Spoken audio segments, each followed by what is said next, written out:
আপু ভালো আছেন? হ্যাঁ ভাই ভালো। যাই হোক, বোরকা-টোরকা সবসময় বোরকা পরেন? বোরকা পরেই তো কাজে যাই।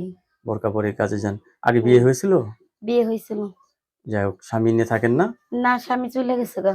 কি দোষ ছিল স্বামীর? স্বামীর সাথে ডিভোর্স হয়ে গেল? ডিভোর্স হয়ে গেছে আমার ফালাই থুয়ে আরেকটা বিয়ে করছে। আপনাকে ফালাইতে আরেকটা বিয়ে করছে। হুম, সতীনের ঘরে থেকে ওখানে একাই ভালো আছেন? একাই ভালো আছি। আচ্ছা, সংসারে কে আছে? আপনার বাবা-মা ভাই-বোন কেউ আছে? বাবা নাই, মা আছে, ছোট একটা বোন আছে। ছোট একটা বোন আছে। এই নিয়ে জীবনযাপন আপনার না? হুম, লেখাপড়া করছেন কিছু? করছি 5-7 পর্যন্ত পড়ছি আরকি। রান্না-বান্না করতে পারেন তো? সব পারি। সবচেয়ে ভালো রান্না করেন কি আপনি? গরুর মাংস। গরুর মাংস না? কেউ যদি দর্শক কিনা দেয় আরো ভালো মতো রান্না পারি। দর্শক এই আপুর সাথে কথা বলতে পারবেন। আপু অত্যন্ত সরল সোজা মানুষ। আপু একজন জীবনসঙ্গী চায়। ছেলে যেই বয়সের হোক আপুর তরফ থেকে কোনো সমস্যা নেই। না আপু? না, আর সমস্যা আছে? না সমস্যা নাই। কখন আপনার সাথে কথা বলতে পারবে? এই রাইতে রা সারাদিন তো কাজ করি। ও রাত্রে আপনার সাথে কথা বলতে পারবে না? হ্যাঁ। ধন্যবাদ আপনাকে আমার চ্যানেলে সময় দেওয়ার জন্য।